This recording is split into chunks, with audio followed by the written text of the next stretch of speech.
Assalamualaikum warahmatullahi wabarakatuh. Alhamdulillahirabbil alamin wa bihi nasta'inu ala umuri dunya waddin. Inna sholata fi majlisihi wa barakallahu ta'ala fil jannah. Amma ba'du. Ingkang kula hormati sahibul hajat ataupun tuan rumah, saudara saudari, Bapak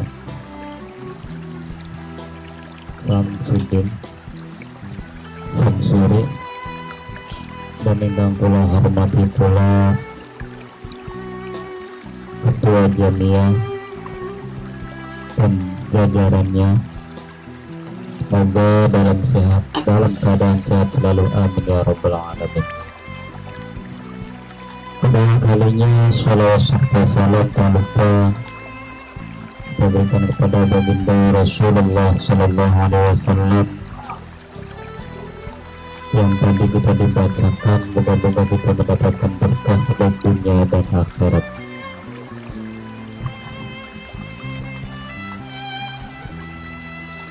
Malam ini kebagian tugas pula itu dari ketua telepon isi fikih. Cuma karena waktu mau alarm kita beli dua, belajar sebelat ya sebisa banget. Jadi pokok tuh waktu begini piano. Pengingat saja di majelis ini, majelis masjid ataupun majelis itu kata sama, tempat atau perkumpulan yang sangat ditentukan ininya, baik ditentukan organisasi manapun itu dikatakan majelis, dan diumumkan di Indonesia itu dikatakan masjid itu untuk masalah agama. Tentukan adalah tempat ibadah. Dalam ibadah tersebut unsur daripada kita membahas tentang masalah fikih. Di sini dua permasalahan sensitif di dalam masjid itu untuk ibadah. Hal apa saja yang adalah tempat tersebut untuk ibadah. Dalam unsur bahasanya merokok itu tiga faktor ataupun tiga hukum. Pendapat ulama masing-masing, ada yang mengatakan haram, makruh, dan mubah. Dalam area masjid, rokok itu dua pendapat, ada yang mengatakan haram dan ada yang mengatakan mubah, unang. Kita dalam unsur fikihnya, kita di dalam masjid itu tidak ada sama sekali dilarang. Kenapa? Kita merokok itu tidak membuat aroma ruangan masjid ini tidak terjajar oleh najis. Artinya diboleh merokok di dalam ruangan masjid. Tapi dengan dasar tersebut, dengan keumuman tempat, apabila tempat tersebut semuanya umumnya kayak kita di sini, rata-rata pengerokok, itu nggak apa-apa. Tapi apabila ruangan tersebut banyak masyarakat yang tidak merokok, kita merokok di dalam masjid itu dihukumi dalam fikih itu adalah haram. Itu menurut fikih juga haram. Kenapa? Mengganggu aroma yang kita sisakan. Karena bagi kita aroma rokok itu biasa saja, tapi yang tidak merokok itu terganggu. Akhirnya apa? Dalam sholat pun dia akan batal dan makruh. Jadi hukum merokok dalam tergantung tempatnya. Apabila kita tempatnya di situ bukan ruangan yang tidak boleh merokok, maka merokok tersebut dalam kehidupan diharapkan. Apalagi ilmu tasawuf. Jadi tiga pendapat.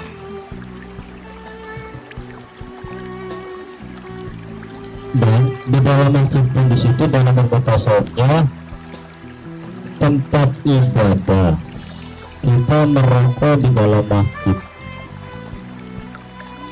tempat untuk menghadap Tuhan, itu pantas atau tidak? Di dalam masjid itu tidak pantas untuk kita merokok, walaupun kita merokok semua.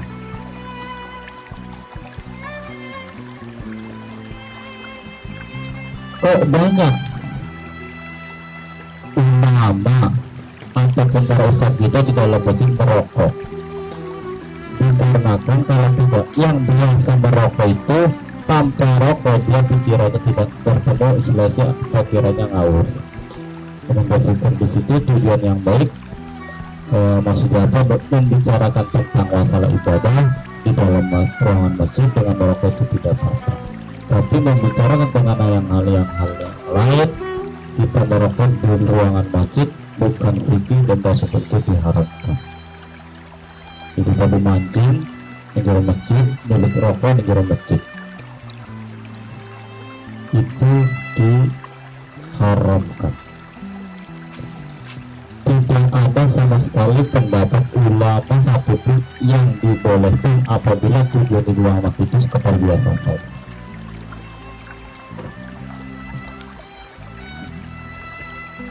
Maka dengan pembimbing tersebut, apabila kita mengadakan suatu acara di dalam ruangan masjid, maka sediakanlah tempat apapun ya membahas tentang rokok, intinya ada asbak, intinya apa yang dia keluarkan masjid itu jangan sampai ngawur terhadap tempat ibadah tersebut.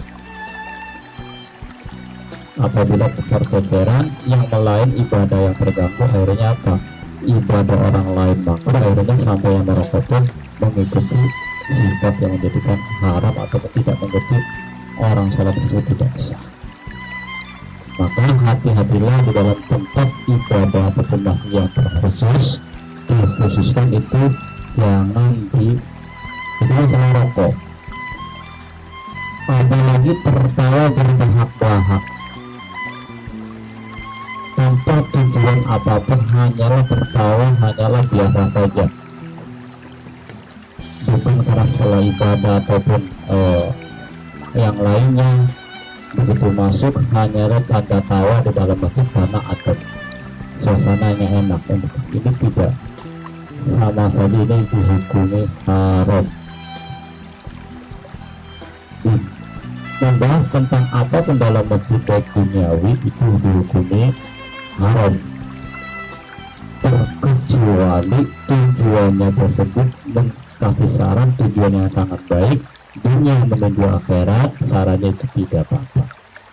Tapi masalah bisnis di dalam masjid itu hukumnya haram. Maka hati-hatilah berbicara tergantung di tempatnya.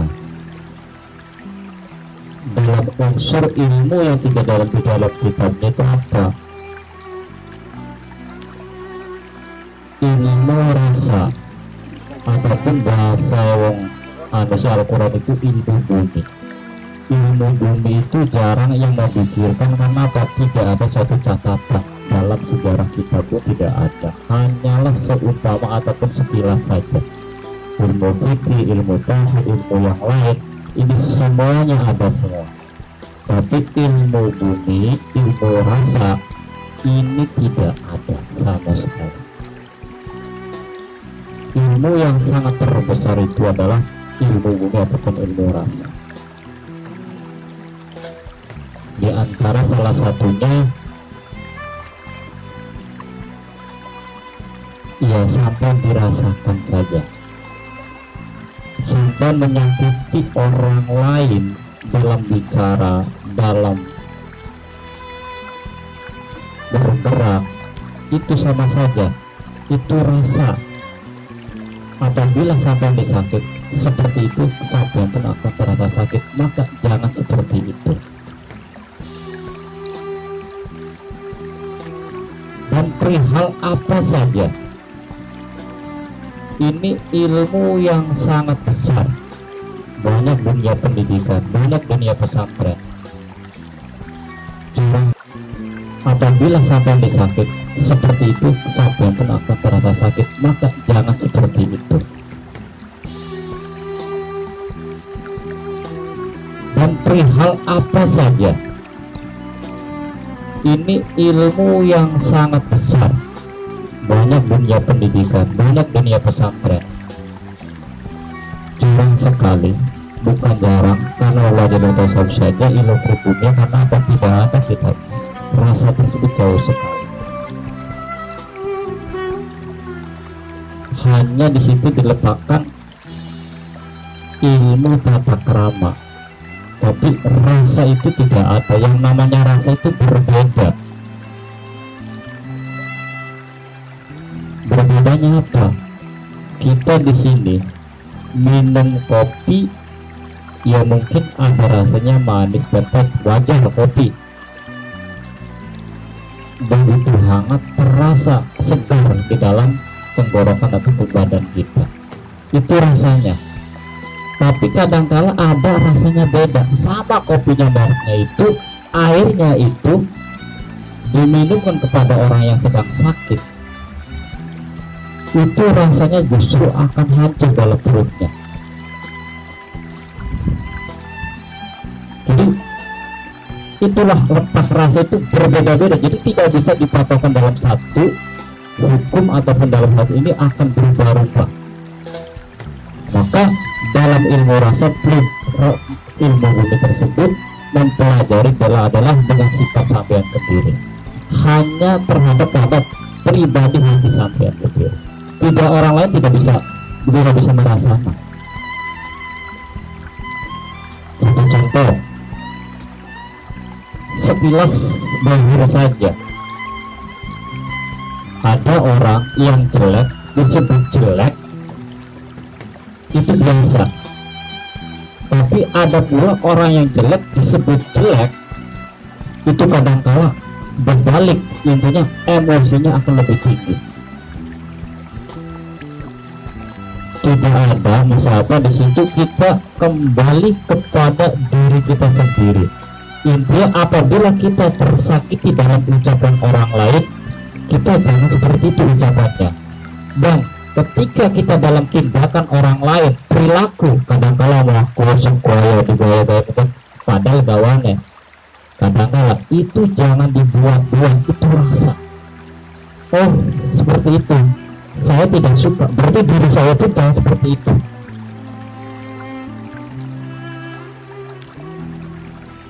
Semuanya itu kembali rasa tersebut kepada diri pribadi masing-masing.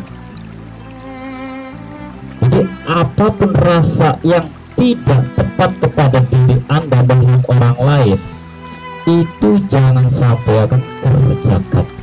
Karena berbaliknya ataupun sebaliknya, ilmu rasa tersebut itu akan kembali pada diri sendiri. Intinya apa? Menunjukkan bahwasanya apabila kita melihat orang lain seperti itu terasa tidak enak, itulah sifat kita sendiri. Allah itu menunjukkan kepada pribadi kita dengan menunjukkan sifat orang lain, itulah sifat kita aslinya sendiri, bukan karena sifat orang lainnya. Kadang-kala orang lain sifatnya benar, kadang-kala bosik dia akan sadar. Tapi Allah menunjukkan kepada orang lain, menunjukkan terhadap sifat kita sendiri. Itulah dalam hal sifat pribumi itu, maksudnya akan mengalir. Tidak bisa kalau kita belajar dimanapun. Banyak kita berdoa umum, hanya doanya saja, moga-moga jamil muslimin wal muslimat wal mu'minin wal mu'minat. Doa setiap waktu, bahkan dijajarkan doa sebagai doa kepada orang tua. Di situ semoga jamil muslimin dan muslimat, semuanya, baik muslim laki-laki dan muslim perempuan. Tapi itu dalam ucapan, tindakannya kadangkala kita masih tetap memusuhi orang yang sedang mabuk. Oh, wongku mabuk masih sengit, padahal dia siapa? Dia Islamkah? Mukminkah? Dia itu orang Islam sama, sampai yang didoain setiap hari tapi sampai tetap benci. Apa maksud doa tersebut? Bagaimana wong sih jamin muslimin dan muslimat, tapi begitu melihat orang yang tidak baik sampai sifat bermunculnya akan, akhirnya apa? Doa yang sampai diputar setiap hari ke Allah akan ditunda kembali. Karena apa? Kembali pada sifat sampai diri sendiri. Jadi kembali kita kepada diri kita sendiri, jangan sampai unsurnya seperti itu. Apapun kelihatannya, apapun pikiran kita, apapun hati kita melihat orang lain yang kurang baik, jangan seperti itu. Itu sifat yang tidak kurang tepat atau kurang baik. Karena unsur tersebut dalam ilmu fikih, ya, kembali dalam unsur ilmu fikih, apabila rasa, ya, di situ dalam ilmu fikihnya rasanya apa? Kita lihat dalam segi warna, rasa dan bau. Dalam ilmu kita, kitab Safidah kan cilik kan, mengkono air, ya, ataupun kayak najis, itu punya rasa, warna dan bau. Ada rasa bakal pembelekar, ada pahit, ya.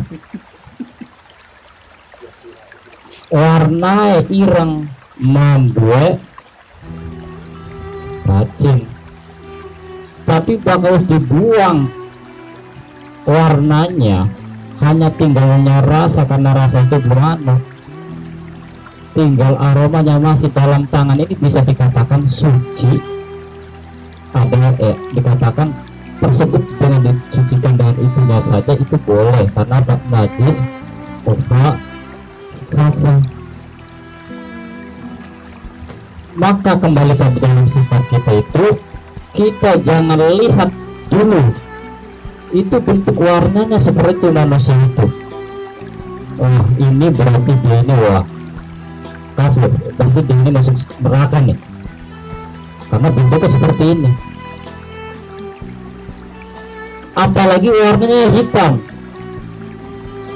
jelas karakter warna hitam, kayak belakang wudhu, raya busem, tapi rasanya ternyata karena apa? Tidak tahu di situ.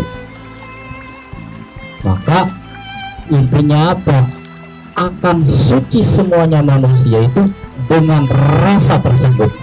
Maka kembali kepada ilmu badaniyah, apabila kita punya sifat rasa yang seperti itu, sifat rasa yang baik, maka semuanya bukanlah kepada kita, hati kita pun akan bersih dari penyakit, dari dosa dan yang lainnya. Itulah sifat air, kembali pada sifat kita dalam ilmu fikihnya. Apabila kita rasanya sudah tidak ada sama sekali, tidak ada rasa benci, tidak ada rasa suupa, tidak ada rasa ini, maka itu akan suci kembali pada hati kita. Apabila kita tidak punya sama sekali, apalagi orang yang membenci kita, tapi hati kita tetap menerima, oh biasa, bagus lah, mungkin dia lagi ngambek, mungkin dia lagi tidak kurang tepat pikirannya, mungkin dia lagi ada masalah, akhirnya dia itu terhadap kita ini mainin ataupun musuh kita. Jadi rasa tersebut air apa?